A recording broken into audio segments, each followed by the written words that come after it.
सामान्य तौर पे कविताएं ऐसे ही लिखी जा रही हैं। कोई भी भाव आया, उस भाव के उद्रेक में जो है जो भी लिख दिया गया और वो सोशल मीडिया में डाला गया और 20 लोग लाइक कर दिए और आदमी अपने को कवि मानने लगे। जो मन में आया वो लिख देते हैं और उसको कविता मान लेते हैं, मेरे सहित सारे लोग। मगर ये हमें जानने की ज़रूरत है कि कविता कैसे लिखी जाती है, कविता के बिंब विधान क्या हैं और कविता की बनावट कैसी होनी चाहिए, उसमें कितनी गहराई होनी चाहिए। आजकल के जो सोशल मीडिया का ज़माना है, तो कहीं ना कहीं किताबें से वो लोग वंचित होते जा रहे हैं, तो उन लोगों को क्या बोलेंगे? नहीं, सोशल मीडिया हमको किताबों के बारे में बताता है। अच्छा, उसके सकारात्मक पहलू को भी देखिए। मैंने आप क्या आप चॉइस करते हैं, वो उस हिसाब से वो आर्टिफिशियल इंटेलिजेंस आपको प्रस्तुत करता है। अगर आप कविता किताबें पसंद करते हैं तो मालूम हो कि हर 10 मिनट के बाद एक नई किताब के बारे में वो आपके पास पहुंचा रहा है।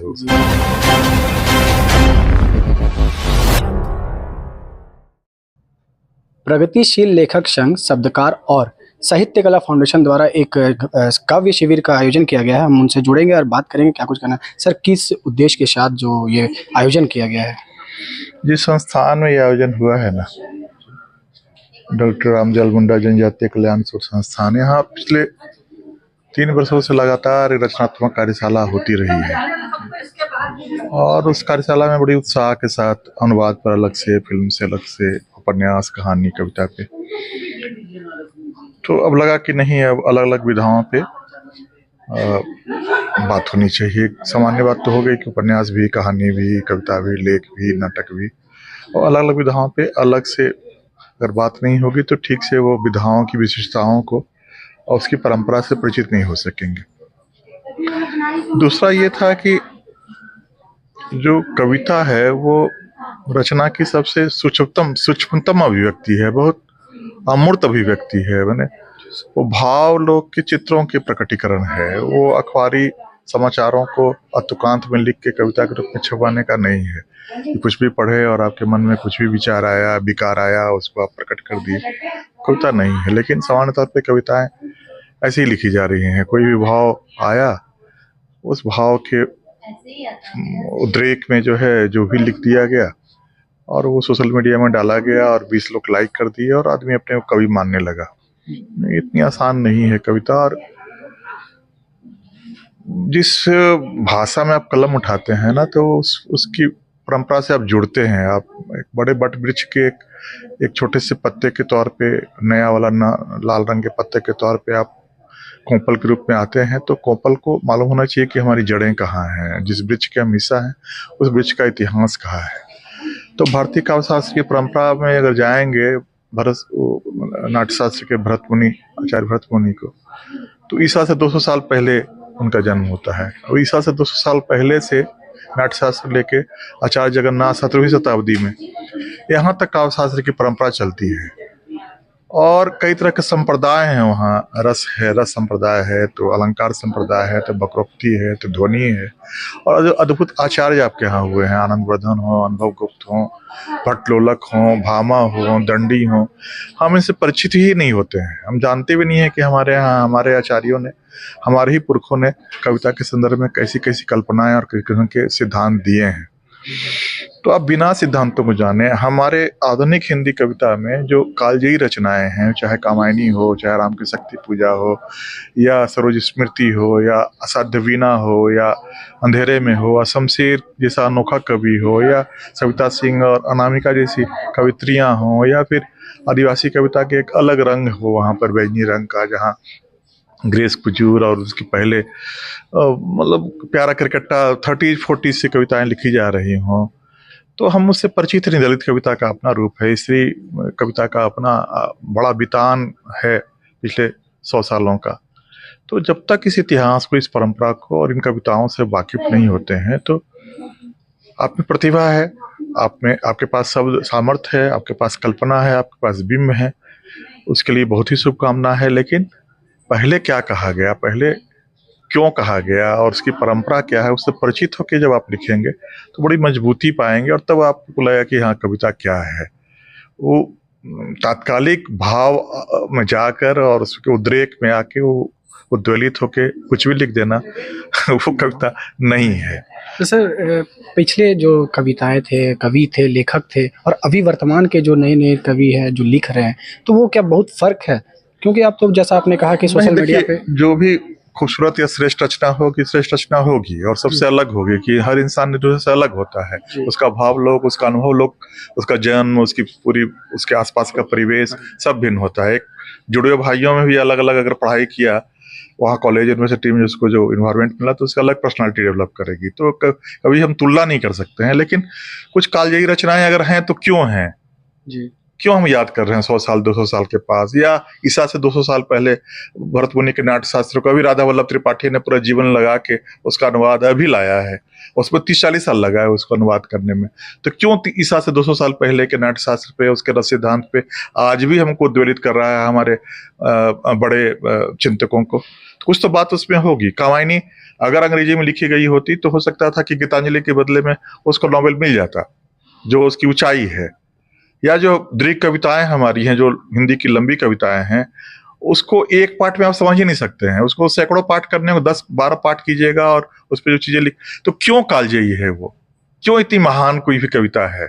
तो हमको समझना होगा ना। अगर हम अपने को कवि कह रहे हैं तो हम अपने पिता को जाने हुए हम अपना परिचय कैसे दे सकते हैं? जी तो हम अगर अपने को कवि कह रहे हैं तो हमारे पिता जैसे कवि, दादा और परदादा जो कवि हुए हैं, बिना कालिदास को जाने हुए, बिना रविन्द्रनाथ टैगोर को पढ़े हुए निराला नहीं हो सकते थे। निराला इसलिए निराला, महाप्राण निराला याद करते हैं हम लोग, क्योंकि कालिदास को भी उन्होंने उस ढंग से ही पचाया था जितना बंगाल के कवियों को, टैगोर की कविताओं को। तब वहां निराला के राम की शक्ति पूजा आ रही है। तो बिना अपनी परंपरा को, अपने पुरखों को, अपनी जड़ को, अपनी वंशावली को समझे हुए आप एक मानव के तौर पर अपना परिचय नहीं दे सकते हैं। तो कवि के रूप में आप कैसे परिचय दीजिएगा?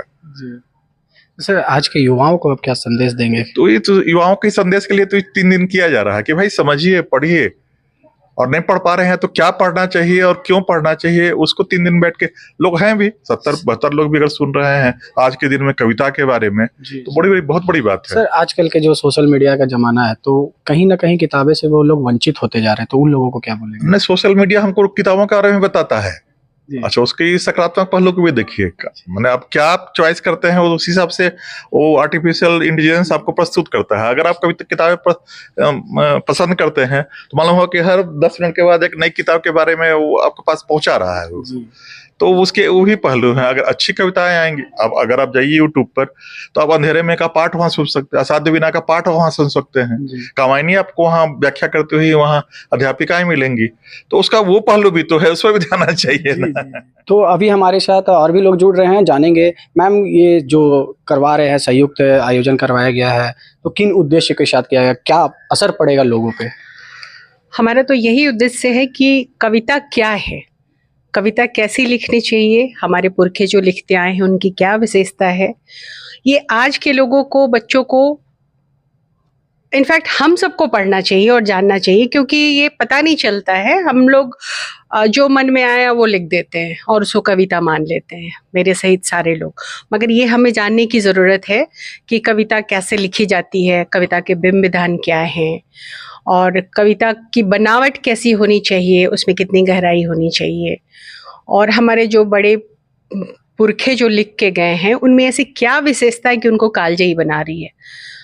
क्योंकि आजकल तो थोक भाव में लिखी जाती है कविताएं, और कोई कविता वैसी प्रसिद्धि नहीं पा रही है। तो क्या कमी है, उन कमियों को निकाल के हम चाह रहे, इस कविता शिविर का उद्देश्य ही हमारा यही था कि बच्चे और बाकी जितने लिखने पढ़ने वाले हैं समझे कि कविता में क्या होनी चाहिए और कविता क्या है। मैम, पहले के जो कविता लिखने वाले थे और अभी के जो कविता लिख रहे हैं उसमें लगता है बहुत काफ़ी फ़र्क पड़ रहा है, इसीलिए ये जो आयोजन कर रहे हैं ना।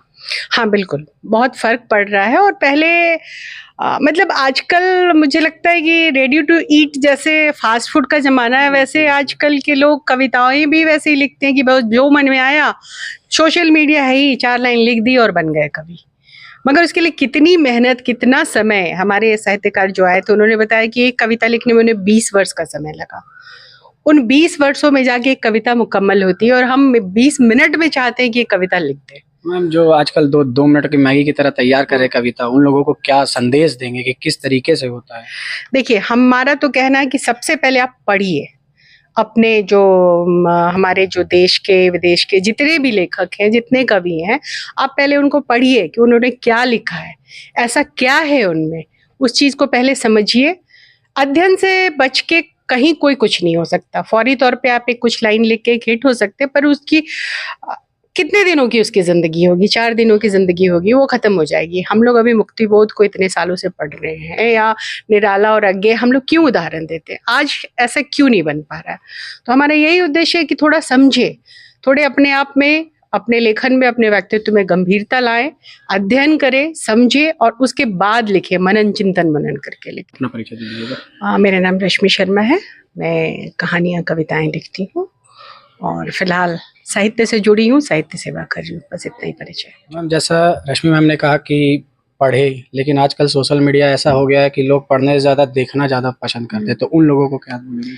देखिए, ये जो कविता शिविर है, इसके माध्यम से हम लोग एक संदेश दे रहे हैं कि यदि हमें कविता रचनी है तो जो काव्य शास्त्रीय परंपरा है उसकी भी हमें समझ थोड़ी होनी चाहिए। और हमारे जो इतने कालजयी कवि हुए हैं वो कालजयी क्यों हैं, इन चीज़ों पर भी गौर करना ज़रूरी है। और कविता में अपने समय और समाज की अभिव्यक्ति होनी चाहिए। और कविता मात्र तुकबंदी नहीं है, वो कविता बहुत बारीक चीज़ है और उसमें एक कला भी होनी चाहिए। तो ये जो काव्य शिविर है, इसके माध्यम से हम युवाओं को एक संदेश देना चाहते हैं कि यदि हमें अपने आप को इस समय में देखना है कविता के माध्यम से, तो इसके पूर्व जो हमारे पुरखा कवि हैं, जो हमारी काव्य शास्त्रीय परंपरा रही है, किस लिए वो उनकी कविता आज भी प्रासंगिक है, कबीर आज भी क्यों प्रासंगिक हैं और किस तरह उन्होंने अपने समाज को अभिव्यक्ति दी। तो अभी का जो मौजूदा समाज है उसमें जो समस्याएं हैं या फिर जो जीवन है वो किस तरह से हम उसको कविता में अभिव्यक्त कर सकते हैं। और पुराने जो कवि हैं, जो पुरखा कवि हैं, उनकी जो कविताई है उसके साथ और आज की जो कविता लिखी जा रही है, दोनों में जो अंतर है इसको भी समझें। उसके साथ साथ जो समय बदल रहा है उसको भी समझें। इन जो बारीकियां हैं उनकी समझ पाठकों में बढ़े और जो भी शोधार्थी हैं या फिर जो इसमें शामिल हुए हैं या फिर जो रचनाकार हैं वो आपस में एक दूसरे से जिस तरह से परिचर्चा सबने की, बातचीत की, तो उससे एक संवाद का माहौल तैयार हो कि हम बातों को समझ सकें। जैसे कि इस कविता शिविर में आदिवासी सौंदर्य जो दृष्टि है उस पर भी बात हुई, आदिवासी जो जीवन संदर्भ हैं उनकी बात हुई। तो बात ये है कि कविता हमें मनुष्य होना सिखाती है, तो हम सबको कैसे बराबरी के भाव से देखें और अपने अंदर एक समान भाव रखकर दूसरी कविता को भी पढ़ सकें, उसको किसी खास नज़रिए से न देखें। साथ ही साथ एक अभी जो स्त्रीवादी सौंदर्य दृष्टि है उस पर भी हम थोड़ी अपनी समझ बढ़ाएं और छायावाद के जो कवि हुए वो क्यों महत्वपूर्ण हैं आज भी हमारे लिए, इन सारी चीज़ों को समझें। तो हिंदी कविता का जो विस्तार है वो बहुत बड़ा है और बहुत व्यापक है। और आज के समय को आज की जो हिंदी कविता है वो भी अभिव्यक्त कर रही है। तो आज जितने भी इसमें शामिल हैं या फिर और युवा पीढ़ी है, इसके माध्यम से हम एक संवाद की स्थिति उत्पन्न करना चाहते हैं कि कैसे हम समस्याओं को देखें, कैसे चीज़ों को देखें, कैसे कविता को समझें, कैसे मनुष्यता को बनाए रखें, तो एक तरह का संवाद कायम हो, इसलिए इस तरह का काव्य शिविर हम लोगों ने आयोजित किया। मैम, कितना असर पड़ेगा लोगों पे इस शिविर का?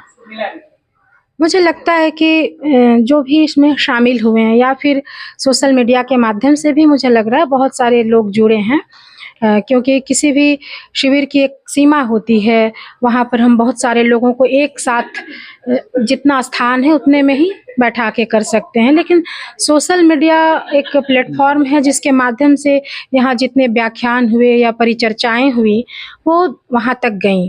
तो जो लोग भी देख रहे होंगे, अगर उससे कुछ अच्छी चीज़ें निकल कर आ रही हैं तो निश्चित रूप से लोग ग्रहण करेंगे। परिचय दे दीजिए मैम। जी, मैं डॉक्टर प्रज्ञा गुप्ता, सचिव हूँ प्रगतिशील लेखक संघ रांची की, और ऐसे में रांची विमेंस कॉलेज में हिंदी की प्राध्यापिका हूँ।